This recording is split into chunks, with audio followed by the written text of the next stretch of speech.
సుబ్రహ్మణ్యం గారు, మెడ నొప్పి నివారణకు యోగాలో ఉన్న పరిష్కార మార్గాలు ఏమిటో వివరిస్తారా అండి? యోగాలో కపిలాసనం, మత్స్యాసనం చాలా బాగా ఉపయోగపడుతుంది. కపిలాసనం.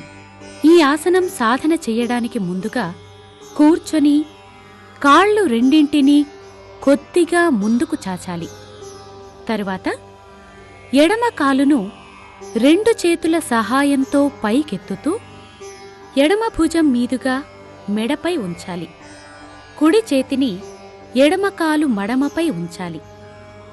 శరీరాన్ని ముందుకు వంచుతూ ముక్కును మోకాలుకు ఆంచాలి. ఎడమ చేతిని వీపుపై ఉంచి శ్వాస సాధారణంగానే తీసుకోవాలి.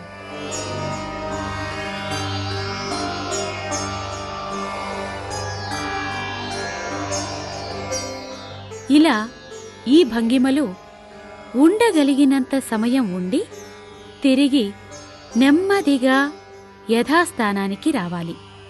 తరువాత రెండవ పక్క చెయ్యడానికి కాళ్ళు రెండింటినీ కుడివైపుగా ముందుకు చాచి కుడి కాలును రెండు చేతుల సహాయంతో పైకెత్తుతూ కుడి భుజం మీదుగా మెడపై ఉంచాలి.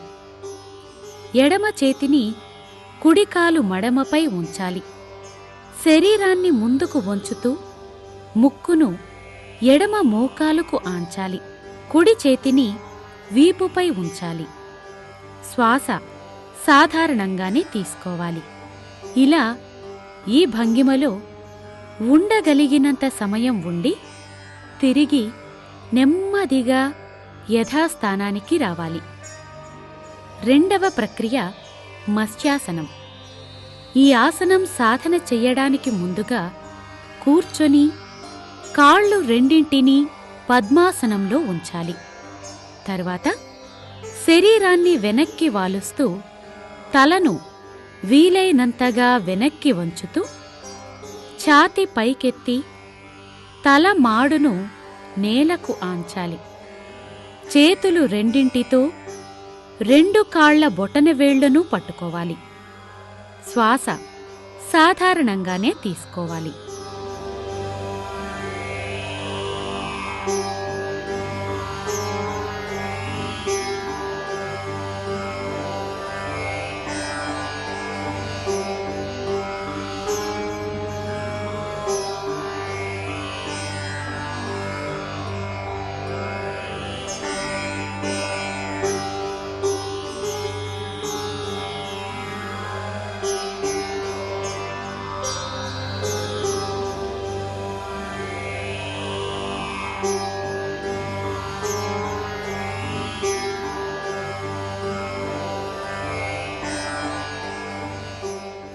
ఇలా ఈ ఆసనం రోజు 4 నుండి 8 సార్లు సాధన చేయవచ్చు.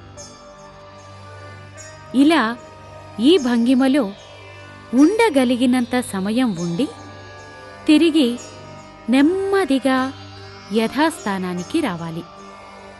ఈ విధంగా కపిలాసనం, మత్స్యాసనం సాధన చెయ్యటం ద్వారా సూర్యనాడి ఉత్తేజితమై మెడ భాగంలోని నరాలు, నాళాలు సక్రమ స్థితిలోకి వచ్చి మెడ నొప్పి నివారించబడుతుంది.